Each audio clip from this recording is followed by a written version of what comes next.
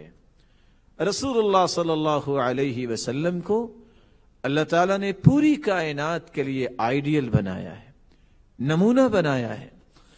لَقَدْ كَانَ لَكُمْ فِي رَسُولِ اللَّهِ أُسْوَةٌ حَسَنَةٌ لِمَنْ كَانَ يَرْجُو اللَّهَ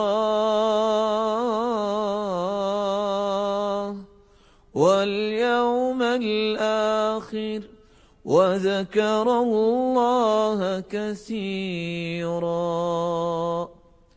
ایک سچے محبت کرنے والے کو اللہ کے رسول کی اداؤں کو اپنی اداؤں میں شامل کرنا ہوگا۔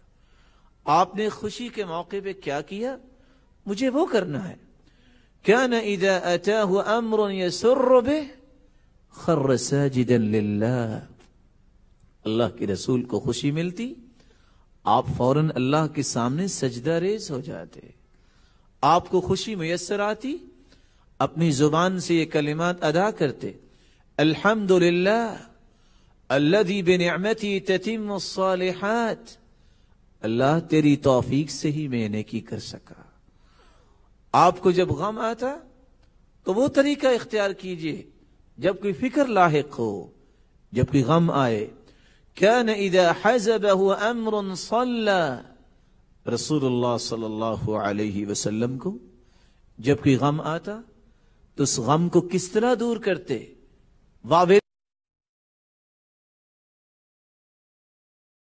نہ کیا بلکہ فوراً اللہ کے سامنے سجدہ ریز ہو جاتے۔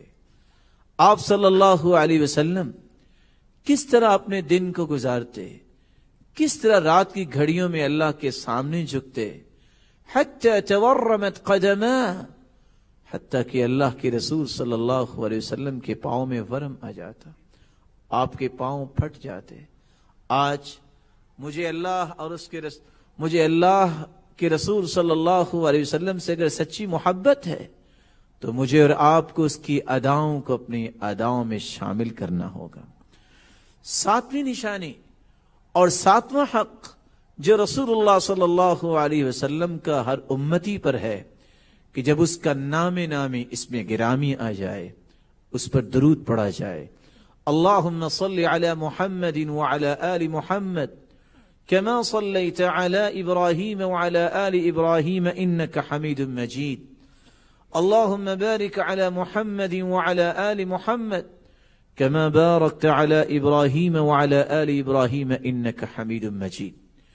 جبریل امین تشریف لاتے ہیں اور آ کر خبر دیتے ہیں، یا محمد صلی اللہ علیہ وسلم من صلى من امتك صلاة واحدة، آپ کے امتیوں میں سے کوئی شخص اگر ایک مرتبہ درود پڑھتا ہے، اللہ رب العزت اسے 3 انعامات سے نوازتے ہیں۔ كتب اللہ له 10 حسنات ومحى عنه 10 سیئات ورفع له 10 درجات، اللہ 10 نیکیاں لکھ دیتے ہیں، 10 گناہوں کو معاف فرما دیتے ہیں، 10 درجات کو بلند کر دیتے ہیں۔ وصلى الله عليه وملائكته 70 صلاة فليقل عبد من ذلك أو ليكثر، اور چوتھا انعام یہ ہے اللہ رب العزت 70 رحمتیں اس پر نازل کر دیتے ہیں، اور اللہ رب العزت کے نورانی فرشتے کھربوں کی تعداد میں 70 مرتبہ اس کی بخشش کی دعائیں کرتے ہیں۔ اور چھٹا انعام یہ ہے جو صبح اور شام 10 مرتبہ درود پڑھتا ہے، ادرکتہ شفاعتی یوم القیامہ، قیامت کے دن رسول اللہ صلی اللہ علیہ وسلم کی سفارش اور شفاعت اسے نصیب ہوگی۔ درود نہ پڑھا جائے دعا کے اندر تو دعا آسمانوں تک چڑھتی ہی نہیں۔ اور رسول اللہ صلی اللہ علیہ وسلم نے فرمایا سب سے بڑا بخیل وہ ہے جو درود میں بخل کرتا ہے۔ اور جب صحابی نے کہا کہ میں درود کتنا پڑھوں، کیا ایک حصہ درود اور 2 حصے دعا؟ فرمایا فَإِن زِدْتَ فَهُوَ خَيْرٌ لَكَ، اگر زیادہ پڑھ لو تو اور بہتر ہے۔ فرمایا فَالشَّطْرُ، اگر آدھا درود اور آدھی دعا کروں تو پھر؟ فرمایا اور زیادہ پڑھ لو تو اور بہتر ہے۔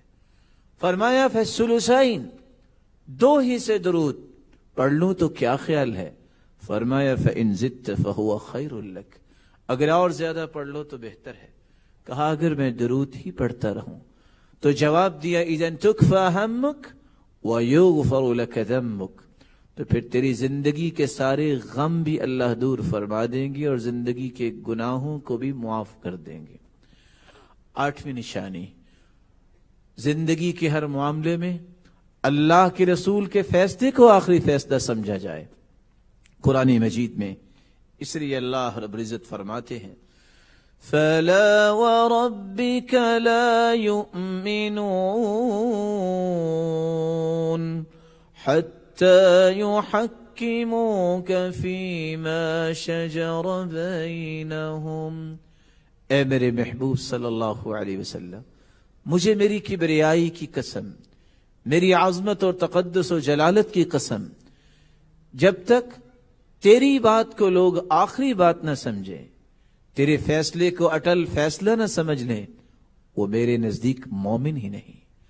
9ویں نشانی اور رسول اللہ صلی اللہ علیہ وسلم کا 9واں حق یہ ہے کہ اس کا وہ مقام لوگوں کے سامنے بیان کیا جائے جو اللہ نے مقام دیا ہے، نہ اس میں کوئی کمی کی جائے، نہ اس میں کوئی زیادتی کی جائے، نہ ان کے مقام سے ان کو گرایا جائے والعیاذ باللہ، اور نہ ہی ان کے مقام کو اتنا زیادہ بیان کیا جائے کہ ان کو خالق و مالک کے برابر کر دیا جائے۔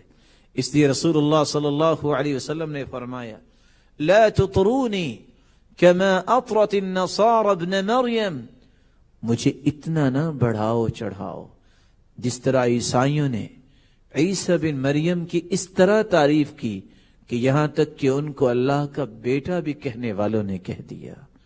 10واں اور آخری حق یہ ہے، اور 10ویں اور آخری محبت، میری اور آپ کی سچی محبت کی نشانی یہ ہے کہ ہم اس بات کی خواہش کریں اے اللہ قیامت کے دن ہمیں اس محبوب کی رفاقت نصیب فرما۔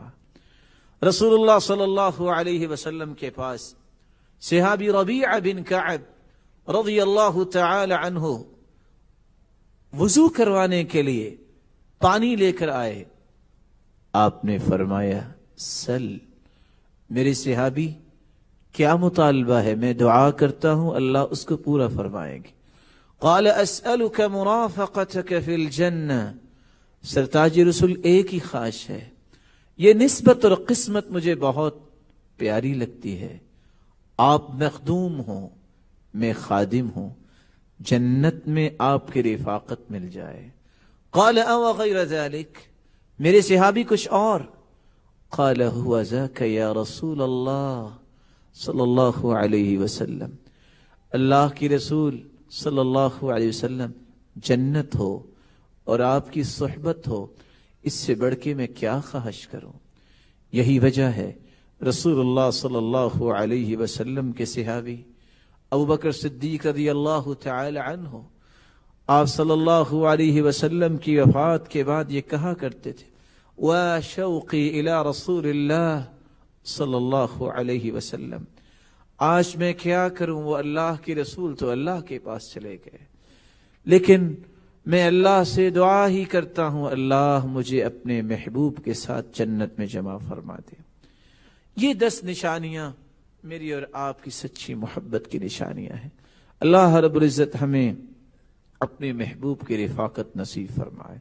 آپ کی سب سے بڑی نصیحت، سب سے بڑی وصیت اور سب سے پہلا پیغام جو امت کو اللہ کے رسول صلی اللہ علیہ وسلم نے دیا وہ توحید کا پیغام دیا. لوگوں، توحید پہ آنچ نہ آنے دینا اور اس توحید کو خالص کرنا، اللہ کی عبودیت میں اپنے آپ کو لگانا. اور قرآن مجید نے اس کا ایک بہت بڑا انعام بھی ذکر کیا ہے. الذین آمنوا ولم يلبسوا ایمانهم بظلم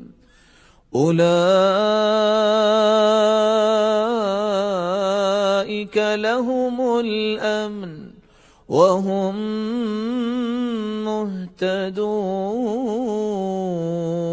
مہتدون.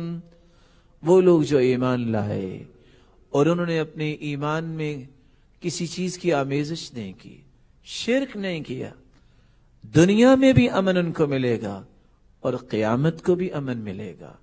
فکری امن، ان کے اقوال میں امن، ان کے افعال میں امن، ان کے تعامل میں امن.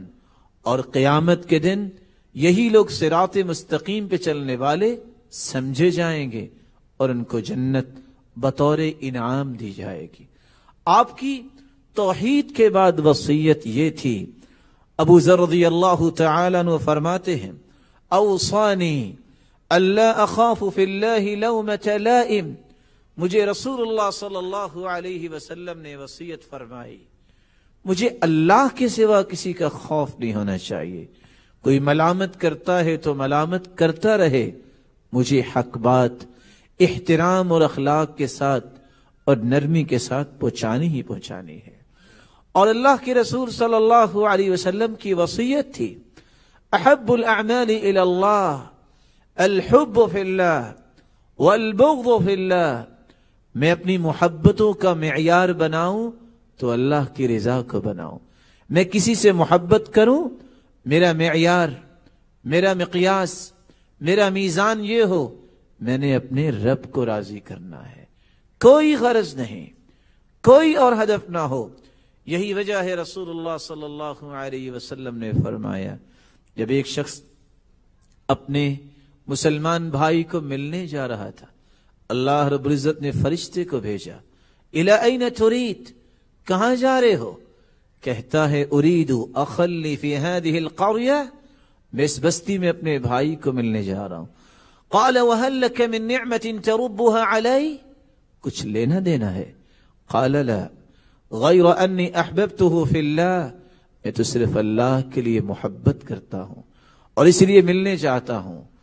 فرمایا میں اللہ کی طرف سے بھیجا ہوا فرشتہ ہوں اور یہ خوشخبری سنانے آیا ہوں بِأَنَّ اللَّهَ قَدْ أَحَبَّكَ فِي مَا أَحْبَبْتَهُ فِي، جس طرح تم اللہ کے لیے اس اپنے بھائی سے محبت کرتے ہو اللہ تم سے محبت کرتے ہیں. یہی وجہ ہے قیامت کو یہ اعلان ہوگا وجبت محبتی للمتحابین فی والمتزاورین فی والمتجالسین فی والمتبازلین فی والمتناصحین فی.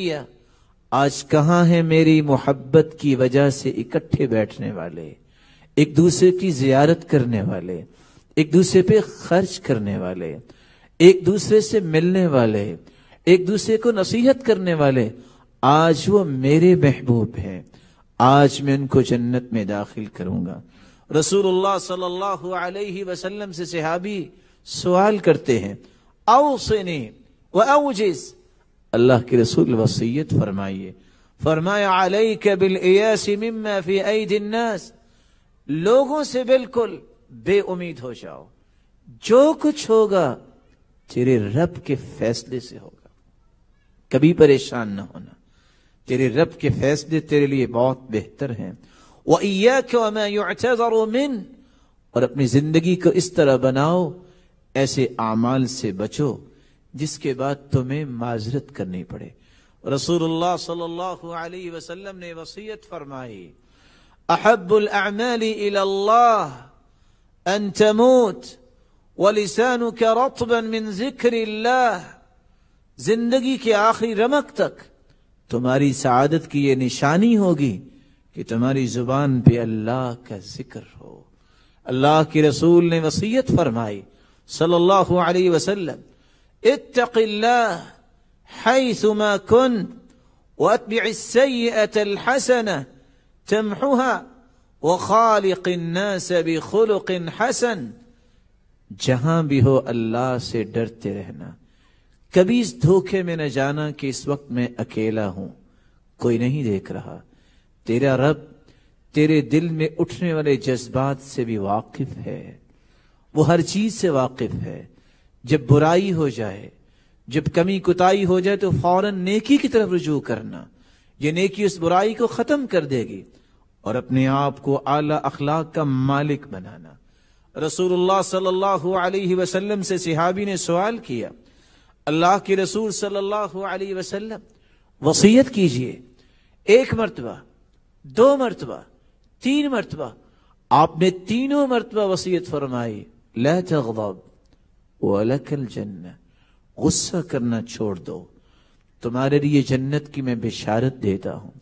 آپ صلی اللہ علیہ وسلم نے وصیت فرمائی, وَإِيَّاكُمْ وَمُحْدَثَاتِ الْأُمُورِ, میرے صحابہ بدعات سے بچنا, دین میں نئی نئی چیزیں شامل کرنے سے بچنا. رسول اللہ صلی اللہ علیہ وسلم نے فرمایا, ان اللہ احتجر التوبہ. دوسری روایت میں آتا ہے احتجب التوبہ, احتجر التوبہ. اللہ تعالیٰ نے بدعت کا مرتکب جو ہے اس کے سامنے پردہ کر دیا ہے. اس کو اللہ دیکھنا بھی پسند نہیں کرتے, اس کی توبہ ہی قبول نہیں. حتی یدعها, جب تک وہ بدعت کو چھوڑ نہیں دیتا. یہی وجہ ہے عبداللہ ابن عباس اور عبداللہ ابن عمر رضی اللہ تعالی عنہ کہا کرتے تھے, کل بدعت ضلالہ وان رآها حسنہ وان رآها الناس حسنہ. ہر بدعت گمراہی ہے, خواہ لوگ اس کو کتنا بھی اچھا سمجھیں. اور اس لیے ابن سیرین اور حسان ابن عطیہ کہا کرتے تھے, جو بدعت میں پڑ جاتا ہے اس کا سنت پہ پھر دل نہیں لگتا. رسول اللہ صلی اللہ علیہ وسلم کے دین کی حفاظت کرنے والوں میں سے سفیان ثوری کہا کرتے تھے, البدع احب الى ابلیس من المعصیہ. بدعت ابلیس کو زیادہ پسند ہے گناہ سے. گناہ سے انسان توبہ کرتا ہے لیکن بدعت کو نیکی سمجھ کے کرتا ہے. اس لیے فضائل ابن عیاض رحمت اللہ علیہ فرمایا کرتے تھے, من جلس الى صاحب بدعہ فاحذروه, جو کسی بدعتی کے پاس بیٹھے تم اس سے بچ کے رہنا. ومن احب صاحب بدعہ احبط اللہ عملہ, جو کسی بدعتی کو پسند کرتا ہے اللہ اس کے عمل کو ضائع کر دیتا ہے. وَأَخْرَجَ نُورَ الْإِسْلَامِ مِنْ قَلْبِ, اللہ اسلام کی روشنی اس کے دل سے کھینچ لیتے ہیں. اور وہ کہا کرتے تھے, مَنْ جَلَسَ مَعَ صَاحِبِ بِدْعَةٍ لَمْ يُعْطَ الْحِكْمَةِ, حکمت و دانائی سے وہ شخص محروم ہو جاتا ہے جو کسی بدعتی کے ساتھ بیٹھتا ہے. اور اسی لیے علماء کہا کرتے تھے, حسن بصری رحمت اللہ علیہ, لا تجالس صاحب بدعہ فإنه يمرض قلبك, کسی بدعتی کے ساتھ ہم نوالا ہم پیالہ نہ بننا, وہ تمہارے دل کو بیمار کر دے گا. رسول اللہ صلی اللہ علیہ وسلم نے صحابہ کرام کو نصیحت کی, اپنے اخلاق کو بلند کرو. جب ان سے سوال کیا گیا تو آپ نے فرمایا, ان من احبکم الی واقربکم منی مجلسا یوم القیامہ احاسنکم اخلاقا, قیامت کے دن سب سے پیارا اور سب سے قریب میرے وہ ہوگا جس کا اخلاق اچھا ہوگا. رسول اللہ صلی اللہ علیہ وسلم نے فرمایا, جب ایک صحابی نے وصیت طلب کی, فرمایا لا تسبن شیئا.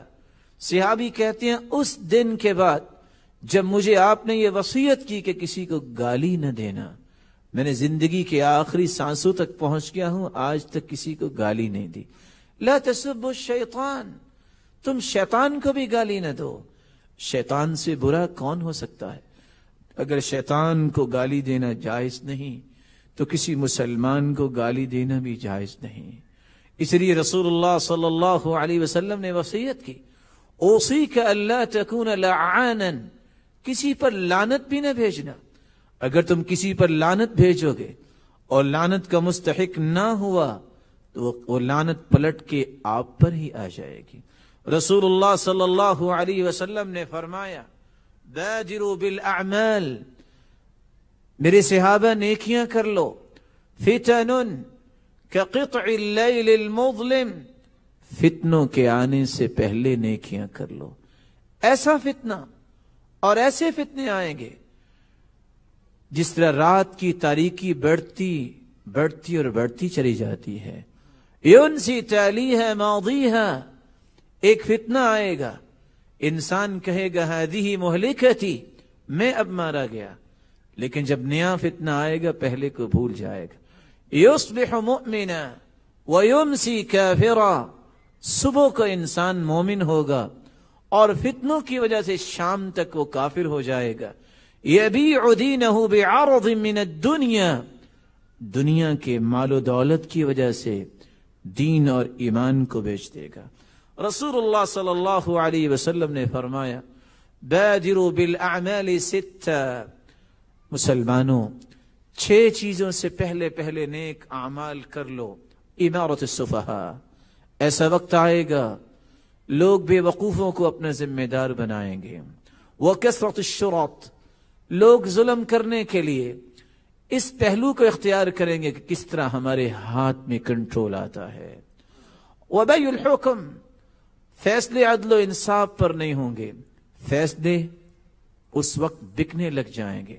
واستخفافا بالدم، کسی خون کی قیمت نہیں رہے گی۔ وقطیعۃ الرحم، رشتہ داریوں کو توڑا جائے گا۔ ونشوا يتخذون القرآن مزامیر يقدمون احدهم ليغنيهم وان كان اقلهم فقها، لوگوں کے اندر قرآن کی محبت نہیں ہوگی بلکہ وہ تلذذ لینے کے لیے بسا اوقات ایسے لوگوں کو مقدم کریں گے جن کو بسا اوقات دین کی سمجھ نہیں ہوگی۔